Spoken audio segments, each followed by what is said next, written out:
Hi everyone, welcome to Wigan Fan TV, episode 10, I believe. I always forget what number we're up to, but I'm sure it's episode 10 tonight. So I'm joined by Mark again from Super League Pod. Hi Mark, are you well?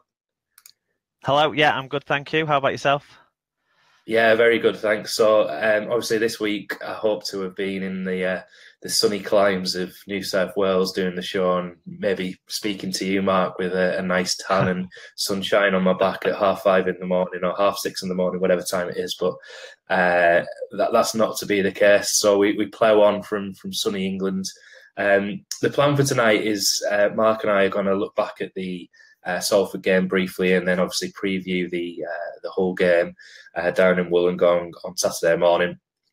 You might have I'll noticed try not a to lot of look up people. at the rugby too much. Yeah, I was just saying to Mark off. I've got the timings completely wrong, so we'll make it as quick as we can tonight. The 8 o'clock to 7:45 kickoff has properly thrown me this week. So, so yeah, we're clashing with the build-up. So I guess we're competing with Phil Clark. That's not a bad thing, is it? I'm sure we can win the viewing Yeah. ratings against Phil Clark. So just a I'll quick throw mention some before stats in just in case anyone misses them. yeah, we need like one of his margin meters or whatever it Yeah. was.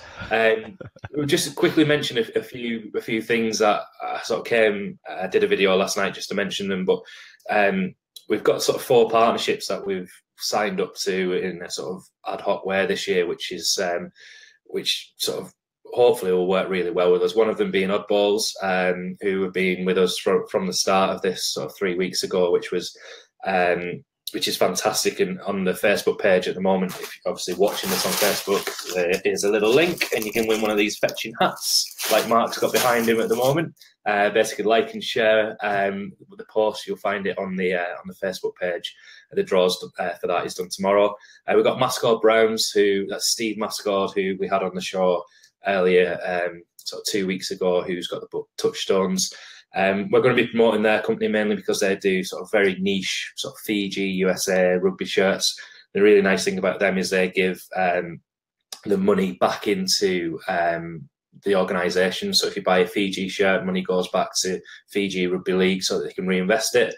We've got Wigan Central, which is the pub in Wigan. We're going to be doing some shows from there, and we've got some beer festival tickets to give away at some point over the year. And then finally, as of today, we've got everyone's favourite Uncle Joe's mint balls are on board.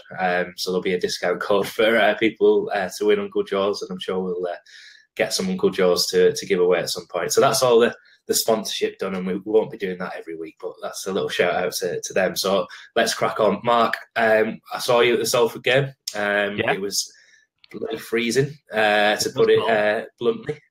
It was very, very cool. What were your thoughts on the game? Obviously, an impressive win for Wigan in the end, but how did you see that going as a first game of the season? I think it was a really enjoyable game to watch. Obviously, the second half we scored lots of exciting tries, mostly down our left edge, the golden edge there that gets all our tries.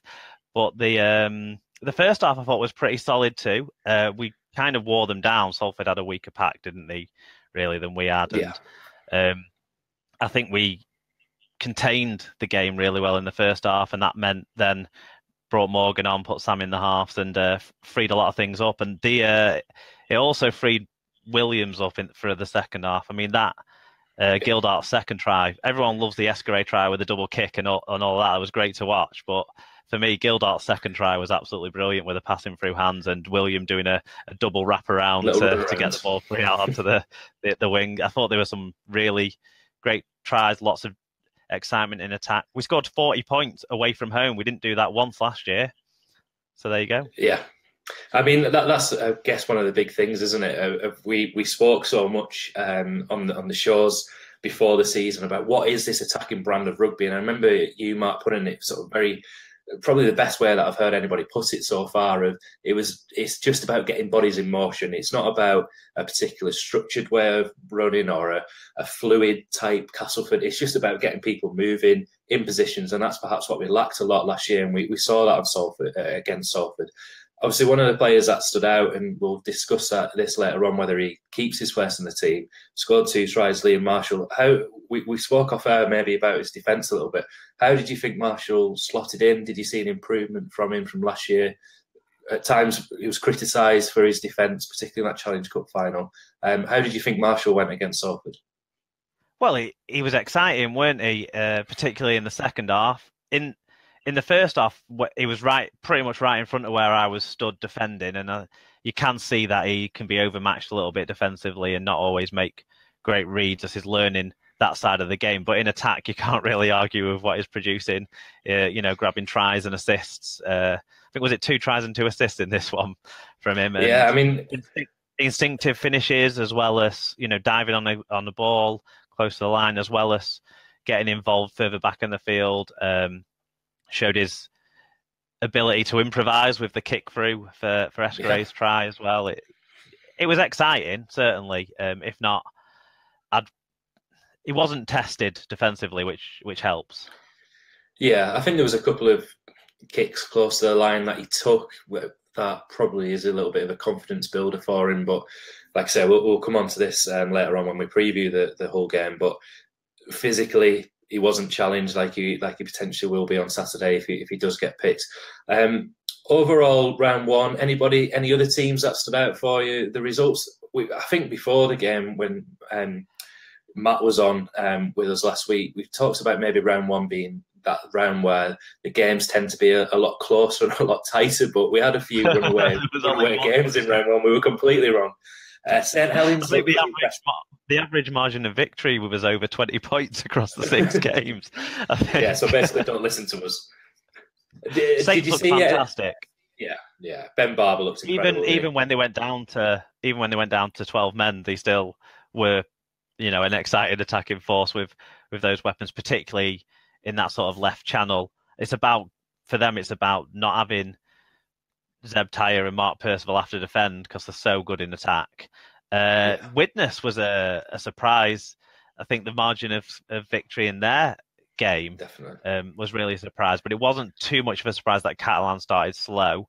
I think Warrington's total lackluster goal line attack. I know Leeds defended their goal line well, but Warrington last year just couldn't turn it on when they got within 10 metres of the opponent's line, and they were exactly the same, which was worrying. For their game tonight, I've just seen that Tyrone Roberts isn't playing, so obviously they're switching that up. So I think, they were my main takeaways.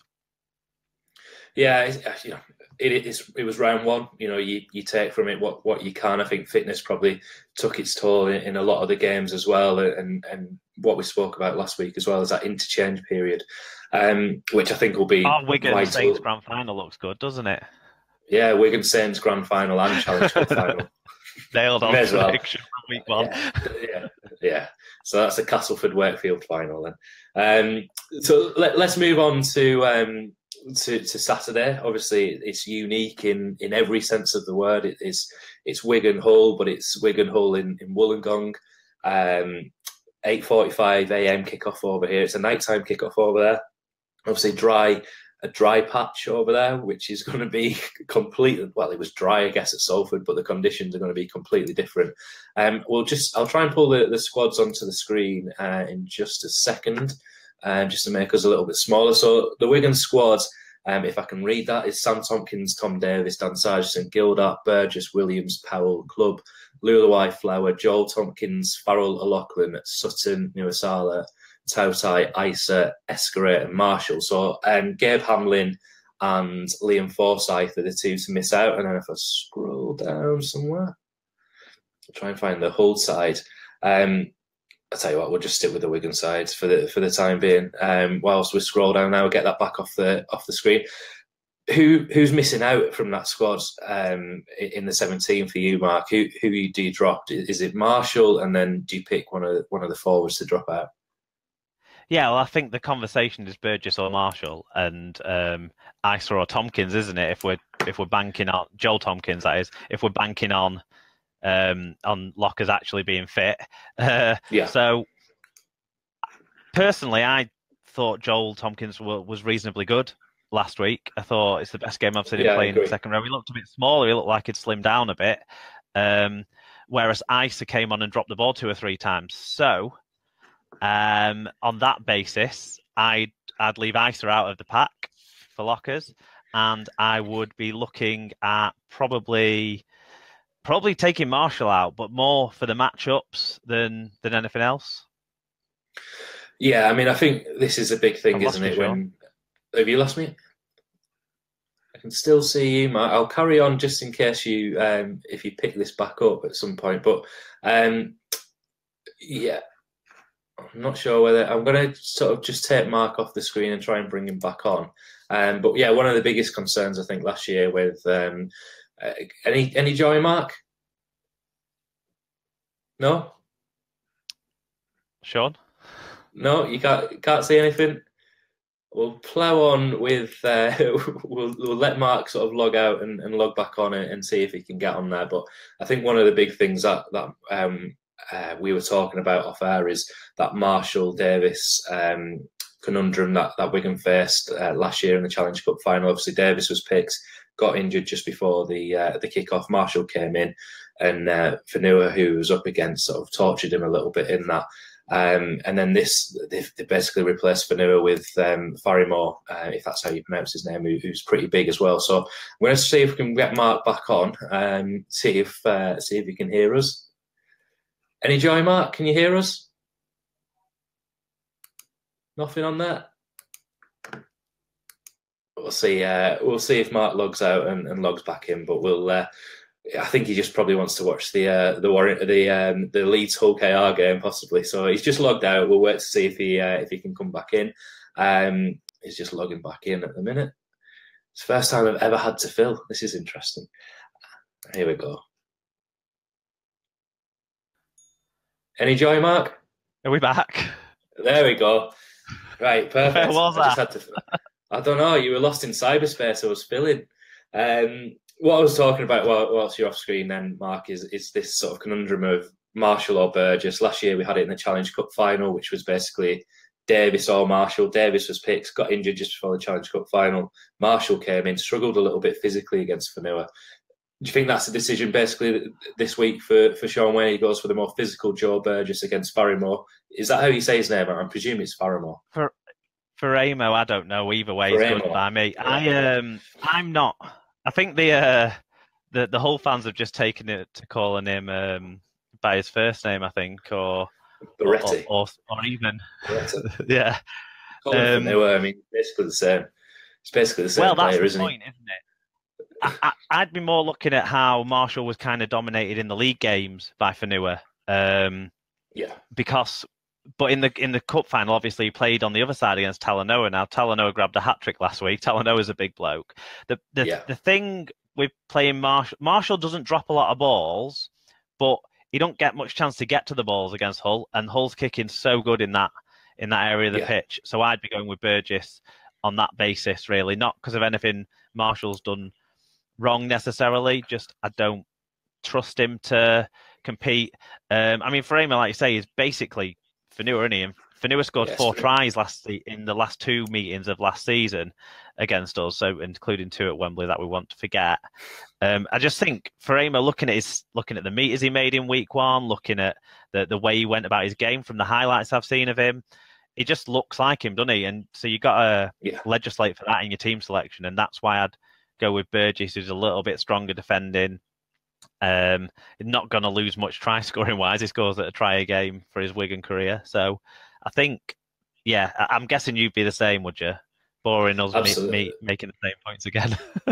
No, absolutely. I mean, I think the biggest contention is who you drop in the pack, isn't it? And how you rotate with Sean O'Loughlin. I just put the Hull FC squad on the screen there for anybody that's interested. I mean, I think their biggest change is, did Liam Watts miss out last week and they brought Liam Watts back in? It's one of the forwards that they missed out. That's right. Liam Watts didn't play last week. He comes in. That just adds in an extra weapon in there. Bowden and Taylor did the bulk of their heavy lifting last week, but Watts just completely adds into that, and it means Mickey Pyer, who didn't really impress that much on his second debut, and Mass and Bashi Matongo doesn't play a lot of minutes, so you get around all of that with Watts playing, because Watts and Taylor are as good a starting front row as there is in the comp.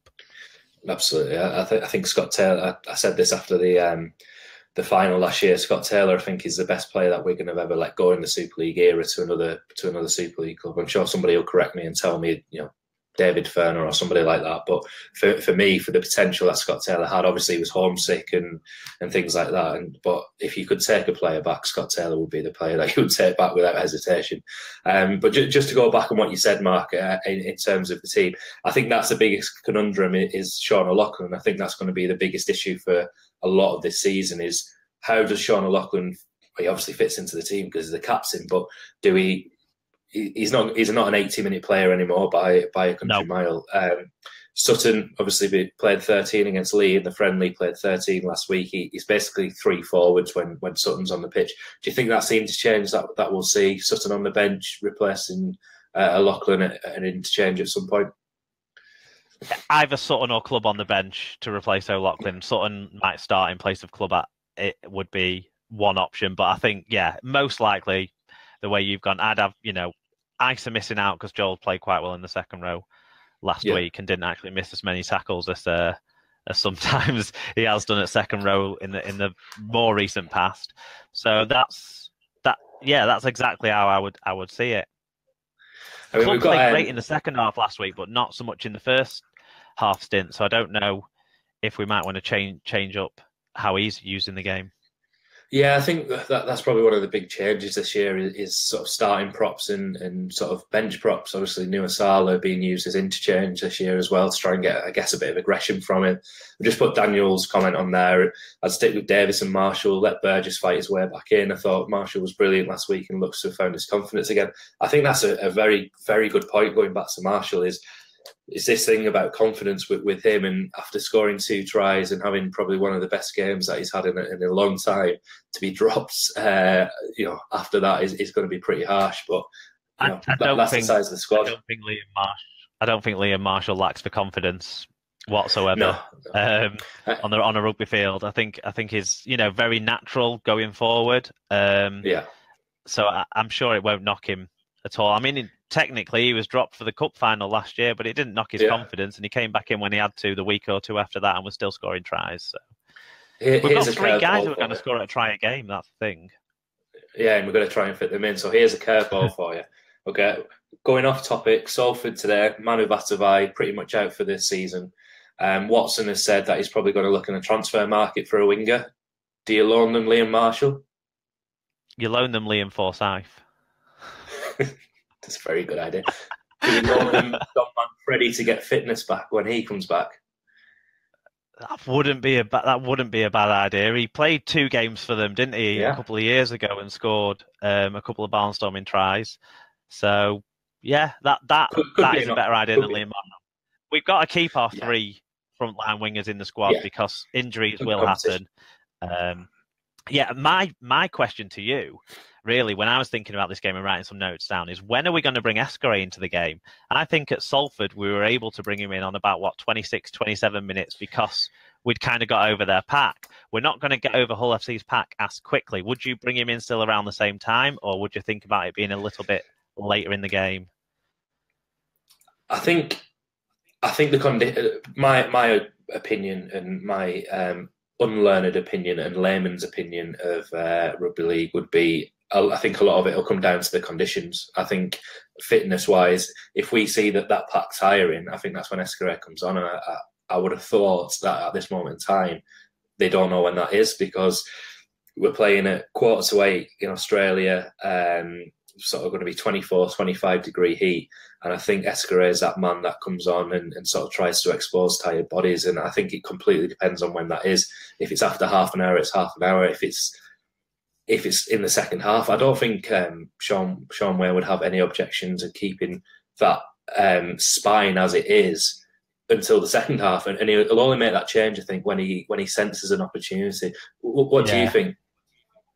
Well, I've written down that he didn't make any tackles last week, according to the official stats. Morgan Escaré. You have done your research. Yeah. So you need to take it. Well, anyone who's listened to the Super League pod knows I like a stat every now and again. So he didn't make any tackles, which means he came into the game at the right time because all you got out of him really was the good stuff. He did take a few kicks, and that side of it he had to work on defensively. His positioning's so much better than it was when he was at Catalan.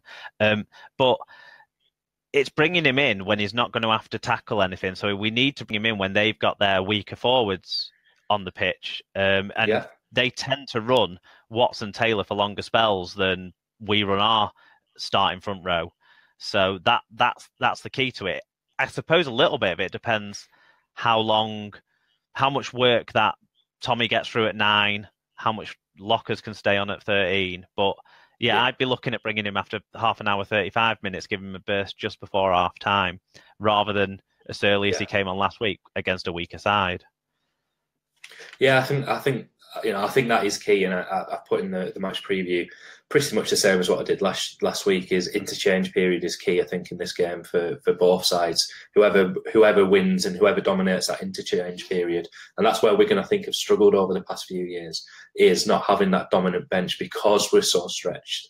And I think this year, go on, sorry, Hull have a weak bench too usually, so yeah, I think that equalises out against a team like Hull. If you remember the games last year, the first game at Wigan, if it had gone on 5 minutes longer, we were winning that game, basically. That was Tom Davis' sort of comeback after that incredible Albert Kelly performance. I mean, that last year, that was the best performance I've seen by a player at the DW Stadium last year, isolated to 2017. That Albert Kelly performance was spot on. It was incredible to watch. Yeah, and then in the second game, obviously, we got off to a terrible start, but we scored as many tries as they did. We just couldn't kick a goal. Third game was the cup final. Again, goal kicking cost us because we scored as many tries and had one ruled out, a forward pass. If it was nailed on a pass, then we would have won the game. We were very close to winning that game, and then we did beat them. And when we beat them, we dominated them statistically. We got 400, 500 more meters than them, tackled at a way better success rate, completely owned them in the middle of the park. So it's whether we could do that. So basically what you're saying is, score more tries. The one game. Let's end the preview now, because basically we're going to win, is what you're saying. Like we've practically won the games by technicalities last year. We just couldn't kick. So it's a no-brainer. It's easy. Well, the only game that a team didn't score the same amount of tries in last year was the game we won. So all we have to do is score more tries.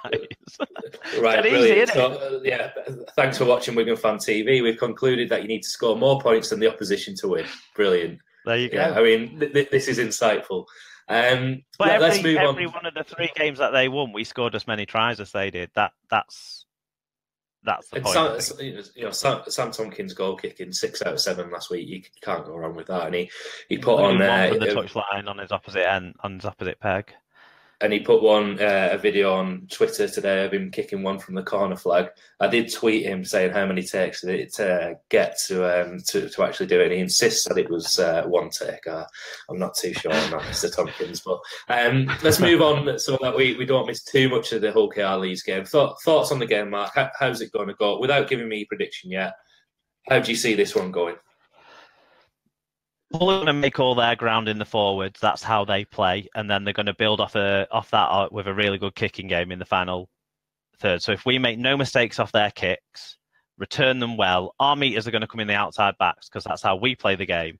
So it's going to be if we can contain their forwards and then get good starts to our sets with the outside backs, because we're going to score tries. Looking at the way we played last week, looking at the way we've played Hull for the last 2 or 3 years, we're capable of scoring tries against them.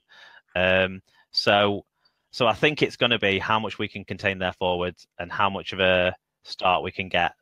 If we let them kick with time and space and pinpoint the sort of gap between the wingers and the centres that they do as well as anyone, we might be a bit behind the 8 ball. But if we contain the forwards, we should get good starts to our sets.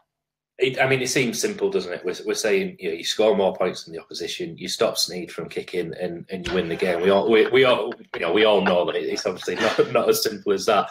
Because Sneyd, give him his due. I sort of give him a lot of stick, but he produces. He's a very, very good kicker. And you remember the sort of Gary Schofield sort of saying that's all what he can do. Well, if that's all he can do, he's pretty damn good at doing it, isn't he? And we've suffered at the hands of his foot, I guess, in 2017 in particular. His 40-20 in Yeah. the cup final last year was probably the hugest play of the game, other than the video ref decision, I would say. Yeah. And then 2 kicks from the touchline that we couldn't make. It was a difference maker.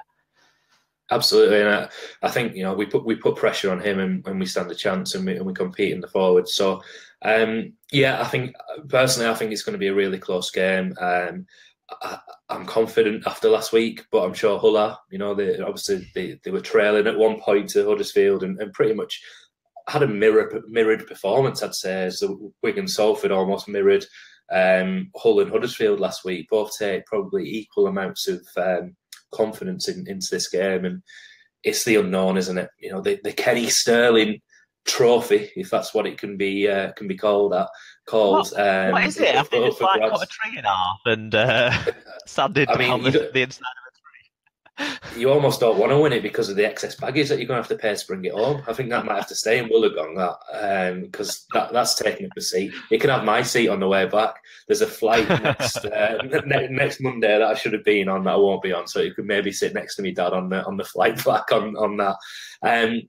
Nicola says we're going to get the revenge on Hull FC. I certainly hope so, Nicola. It'd be nice to have a massive trophy just for the sake of winning one game. That would be good. Mark, let's finish tonight. Score predictions for Saturday from yourself. Score prediction, first try scorer. I am going to go with 24-22 in favour of Wigan. We'll score one more try, but kick less goals. And the first try scorer, Gildart. Perfect. I have to keep. So I've already done my match preview, and I need to start remembering what I've actually written down. So I managed to put it down. So I've gone. What have I actually gone for? 22-16 Wigan. I'm not sure about the goal kicking. Sam will miss one, but it won't matter because we would have won the game. And Sam Tompkins first try scorer. So we're probably going to be completely wrong on that. But there we go. We're both optimistic. We've both got Wigan to win. Well, look, we've got the experience of this kind of trip, haven't we? We did it in 2014. Most of this squad was involved because we don't turn over squad players, and if we do, it's bringing people back who were here before. So most of this squad were involved in 2014 when we made a similar trip, whereas Hull it's all new. So probably that little bit of experience we've got counts as much for us as that extra day they've had over there counts for them. So I think that's a fact we can't overlook. As gutted as I am to have missed out on the trip, I'm really looking forward to Saturday morning. Sort of being so many games on this weekend as well, which helps on Sky, and hopefully we can come out. So Mark, thanks again for this week as well. Yeah, I think they're on BBC. We've got Wigan, then we've got Stream Game on BBC, and then we've got Saints hopefully getting upset at Catalan and the wheels coming off early doors there. Yeah. So it's certainly the rugby league weekend this weekend. I'm going to sort of finish now, just so we can let everybody go and obviously watch Hull KR cause a massive upset against Leeds. And you're going to tell me that Leeds are already winning, are you? It's 0-0. 0-0. Wow. No, you didn't miss anything. Nobody missed anything. So I'm going to sort of finish on some promising news, and this isn't confirmed yet. But in my sort of hounding of people on Twitter that I like to do in terms of trying to get people on here, one big, obviously Wigan play South Sydney next week. One big South Sydney fan that lives over in the UK is Australian comedian Adam Hills, who does The Last Leg, if anybody watches that on Channel 4 on a Friday night. He played for Warrington in the disabled rugby league game last week as well. He's a massive rugby league fan. He was at the Cronulla Wigan game last year as well. He has said that he will come on here next week.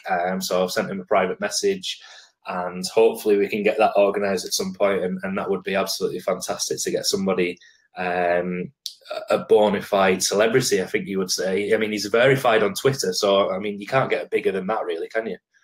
Are you not verified yet? I thought you'd be verified by now. All these sponsors you've got. Yeah, maybe that's the next one. I'll sort of say that I've interviewed Hills. So hopefully, all being well. Obviously, I'm sure he's got a really busy schedule, and he might watch this and say, "I'm not being on there with those idiots." But who knows? But all being well, at some point next week we'll have a preview of the Wigan Souths game with massive Souths fan Adam Hill. So I really hope that we can bring that to you. And again, thanks everybody for watching. Mark, thanks for taking the time again, and No enjoy your weekends. And thanks everyone, and we'll speak to you next week, I'm sure, after another Wigan victory. Hopefully.